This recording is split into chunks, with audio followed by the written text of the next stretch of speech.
دوا بەدوای بڕیاردانی ئەنجومەنی پارێزگای کەرکووک لەسەر داواکردنی ئەنجامدانی ڕیفراندۆم بۆ یەکلایکردنەوەی سارەنووسی کەرکووک بە پێی ناوەڕۆکی مادەی 140 دەستور هێشتا بەغدا وەڵامی ئەو داواکاریەی ئەنجومەنی پارێزگای کەرکووکی نەداوەتەوە. پێم وایە ئێمە وەکو کوردستانیانی شاری کەرکووک نەتەوەی کورد بە تایبەتی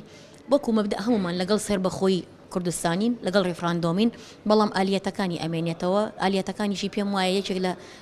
مەرجە سەرەکیەکان ئەوەیە کە پەرلەمان کارا بکرێتەوە هەروەها تەبایی و یەکدەنگی و یەکریزی حزبە کوردستانیەکانی ناو خۆمان کە پێویستە بەیەک هەڵوێست بەرەو ئەو پرۆسەیە بڕۆین کێشەی ناوچەدا بڕێنراوەکان کە چۆنچۆنی مەسەلەی کەرکووک و خانەقین و دەوروبەری چۆنچۆنی چارەسەر ئەکرێ و ئایا یەکلایکەرەوە ئەبێ یا یەکلایکەرەوە نابێ بۆ مەسەلەی پرسی مادەی 140 نەتەوە نیشتیمانمان لەبەرەوە ئەمانە هێشتا ئالیەتەکانی لە پرسی ڕێفراندۆما وازح نییە کە وازح نییە بۆمان ئێمە دووبارەی ئەکەمەوە وەکو مەبدە پشتگیری و پشتیوانی لێ دەکەین بەڵام ئەم بابەتانە بەم شێوەیە بەم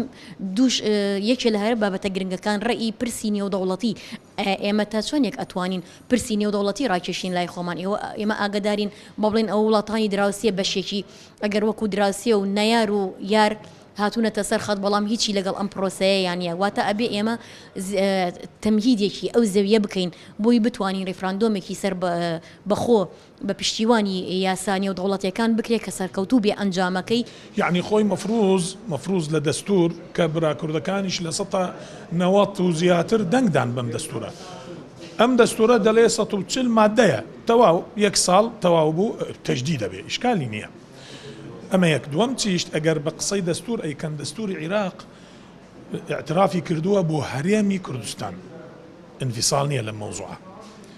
انفصال لازمە استفتاء بێ لە هەمووی عێراق ئەمە مەسائلێکی قانونیە خۆ بەرادەران هەموو ئەیناسن من بە قەناعەتی من ئەمە دیعایە انتخابیەیە بە قەناعەتی من حتى زۆر هەیە سیاسیەکان لە براکوردەکان خۆیانیش کە مقتنع نین کە ئێستا وەختێتی من نالێم کورد ملەتێکی زەحمەتکێشە دەها ساڵ شەری کردووە دژی بەعس و پێش بەعسیش ئەیڵەن هەزاران شەیدیان هەیە سەدها هەزار ئاوارەیان هەبوو یەک ملەتەیەکی سەیرەکەی ئیمارات و قەتەر 300-400 هەزارە یەک دەوڵەتیان هەیە بەس هەل ئێستا ئەم وەختە ئەم زروفە مناسبە بۆ ئەو مۆزوعە من بە قەناعەتم نە. سەرۆکی ئەنجومەنی پارێزگا کەشڕای دەگەیەنێت دەیانەوێت پرسی کەرکووک لە ڕووی یاسایی و دەستوری وەکلایی بکەنەوە و مادەی 140 بە نەخشە ڕێگە بۆ لایە نەدەزانن. براری ئەنجومەنی پارێزگای کەرکووک ڕوونە کە حکوومەتی ئیتیحادی لە 3 خولی بەردەوام 2 خولی مالکی و ئەیکی عەبادی کە بەڵێنیان بە حکوومەتی هەرێم و هێزە سیاسی کوردستەکاندا بە یەکلاکردنەوەی کەیسی مادەی 140 دەستنیشانکردنی ئایندەی ئەم شارێک بەڵام بەداخەوە کە ئەو 3 حکوومەتە جێبەجێیان نەکرد ئێمە ئەو ئەنجومەن دو هەڵوێستمان ئەڕاستیان کە بە نووسراوێکی فەرمیش کە بێ دەستنی یەکلاکردنەوەی مادەی 140 ئەو فشاری کە ئێمە لە ئەنجومەن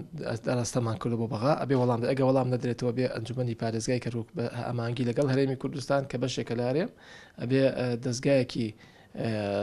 ڕیفراندۆم دروستکەن دەستگایەکی گشتپرسی بتوانێت کەیسەکەی خۆی یەکلای کاتەوە بێ گەڕانەوە بەغا. ئەگەرسی لە هەرێمی کوردستان هەوڵێک لە ئارادایە بۆ ئەنجامدانی ڕیفراندۆم بۆ سەربەخۆیی کەچی تا ئێستا ئەنجومەنی پارێزگای کەرکووک بەرچاوڕوونی نییە ئایا ڕیفراندۆمەکەی مادەی 140 بەشۆ دەگات و